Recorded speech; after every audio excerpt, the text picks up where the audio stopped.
नमस्कार। आखिर क्यों चढ़ाए जाते हैं भगवान को फूल? और कौन से फूल कौन से भगवान को चढ़ाने से वो जल्द ही प्रसन्न होते हैं?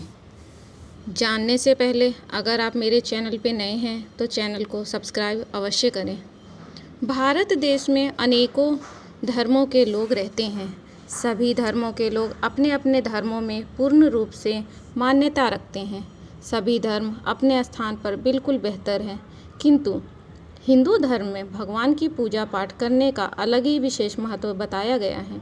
हिंदू धर्म में प्रकृति से संबंधित सभी चीज़ों को पूजनीय योग्य माना गया है। ऐसा माना जाता है भगवान की पूजा पाठ करने से व्यक्ति को मानसिक शांति मिलती है और देवी देवताओं का आशीर्वाद भी प्राप्त होता है।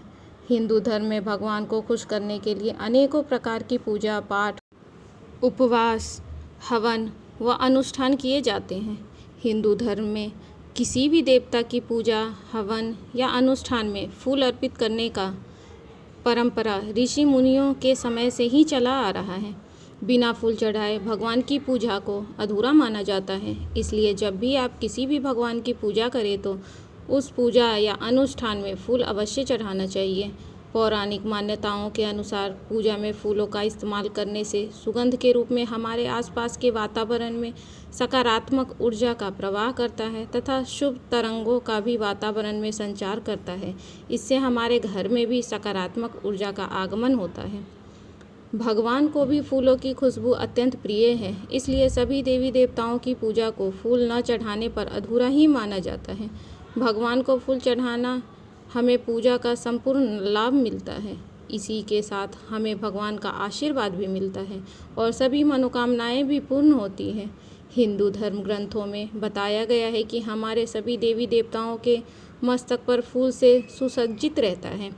जाने किस भगवान को कौन से फूल चढ़ाए जाते हैं। हिंदू धर्म के अनुसार सभी देवी देवताओं की पूजा के लिए उनके स्वयं के प्रिय फूल हैं। भगवान को उनके पसंदीदा फूल चढ़ाने से भगवान भी अपने भक्तों से बहुत प्रसन्न रहते हैं और हमेशा उन पर अपनी कृपा दृष्टि बनाए रखते हैं। आप जिस भी भगवान की पूजा कर रहे हैं उन्हें उनके प्रिय फूल चढ़ाने से पूजा का फल कई गुना ज़्यादा बढ़कर मिलता है। तो आइए मैं बताती हूँ कि कौन से भगवान को कौन से फूल चढ़ाने से भगवान जल्द ही प्रसन्न होते हैं। भगवान गणेश जी ही एक ऐसे देवता हैं जिनकी पूजा किसी भी कार्य को करने से पूर्व या किसी भी देवता की पूजा से पहले भगवान गणेश जी की पूजा की जाती है। आपकी जानकारी में बता दें कि गणेश जी हरी दुर्वा घास बहुत प्रिय हैं। वैसे तो गणेश जी को सभी प्रकार के फूल चढ़ाए जा सकते हैं, लेकिन गणेश जी की पूजा में हरी दुर्वा घास को चढ़ाने से गणेश जी बहुत प्रसन्न होते हैं और अपने भक्तों को मनचाहा फल भी प्रदान करते हैं। एक सबसे महत्वपूर्ण बात कि गणेश जी को कभी भी तुलसी दल नहीं चढ़ाया जाता। गणेश जी तुलसी दल चढ़ाना वर्जित बताया गया है। भगवान शिव जी जिन्हें इस संसार के पालनकर्ता के रूप में भी जाना जाता है। भगवान शिव को कई अनेक नामों से जाना जाता है, लेकिन उन्हें भक्तों के द्वारा उनके सबसे प्रचलित नाम भोले बाबा पुकारा जाता है। ऐसा इसलिए क्योंकि उनका स्वभाव बहुत ही भोला और सरल है। भगवान शिव केवल एक लोटा जल चढ़ाने मात्र से ही अपने भक्तों से प्रसन्न हो जाते हैं और उनकी हर संकट में सहायता करते हैं। भगवान शिव की पूजा में बेलपत्र, धतूरे के फूल, हरश्रृंगार का फूल, नाग केसर के सफ़ेद फूल, कनेर के फूल, कुसुम के फूल, आक के फूल आदि चढ़ाने की परंपरा है। हिंदू शास्त्रों के अनुसार भगवान शिव को पूजा के समय तुलसी, केतकी और केवड़े के फूल चढ़ाना पूर्ण रूप से वर्जित है। भगवान विष्णु को तुलसी बहुत ही अधिक प्रिय है। इसी कारण से तुलसी को प्रिया हरि के नाम से भी जाना जाता है। भगवान श्री कृष्ण ने गीता में भी कहा है कि यदि कोई भक्त मुझे एक तुलसी का पत्ता गंगा जल में डुबोकर मुझे अर्पित करता है तो संपूर्ण जीवन के लिए उस भक्त का ऋणी हो जाता हूँ मैं, और उसका ऋण कैसे चुकाना है यह मैं नहीं जानता हूँ। इसीलिए भगवान विष्णु जी की पूजा में तुलसी दल का बहुत ही आवश्यक है।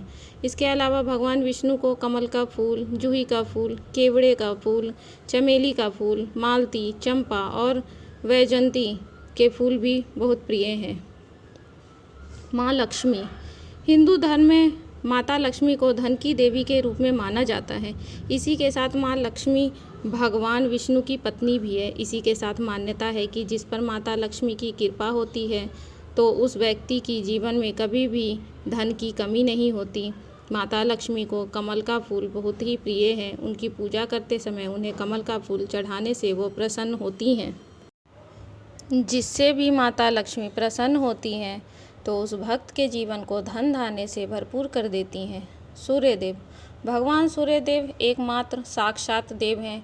जब व्यक्ति भगवान सूर्यदेव की पूजा करना प्रारंभ करता है तो उसके व्यक्तित्व में पूर्ण रूप से अलग ही बदलाव आ जाता है।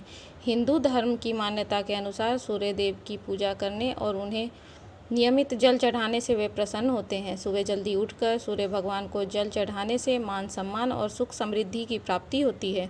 भगवान सूर्यदेव को गुड़हल के फूल, कनेर के फूल, लाल कमल के फूल और गेंदे के फूल बहुत प्रिय हैं।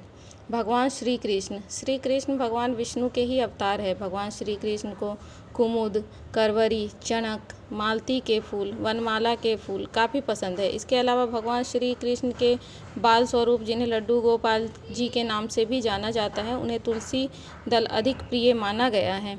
माँ गौरी भगवान शिव की पत्नी है, इसलिए जो फूल भगवान शिव को पसंद है वही फूल माता गौरी को भी पसंद है। इसके अलावा बताया जाता है कि माँ गौरी को लाल रंग के फूल बहुत ही प्रिय हैं। माँ दुर्गा। हिंदू धर्म के शास्त्रों में बताया गया है कि माँ दुर्गा को प्रसन्न करने के लिए भी लाल रंग के ही फूल अर्पित किए जाते हैं। इसके अलावा गुलाब के फूल और गुड़हल के फूल माँ दुर्गा को अत्यंत प्रिय हैं। हनुमान जी को कलयुग के देवता के रूप में माना जाता है। इन्हें प्रसन्न करने के लिए भी कठिन नियम नहीं है। भगवान राम के नाम का जाप करने वाले व्यक्ति से हनुमान जी हमेशा ही प्रसन्न रहते हैं। भगवान हनुमान जी को तुलसी के पत्ते, पान के पत्ते और लाल गुलाब के फूल भगवान हनुमान जी को अधिक प्रिय हैं। पूजा में फूलों का महत्व। फूलों को इंसानों की भावना और श्रद्धा का प्रतीक माना गया है। इसी के साथ फूल मनुष्य की मानसिक स्थिति के बारे में भी जानकारी देते हैं। फूलों के भिन्न भिन्न रंग और भिन्न भिन्न सुगंध आसपास का एक अलग ही वातावरण बना देते हैं। भगवान की पूजा में उपयोग में आने वाले सभी फूलों का अपना अलग महत्व है।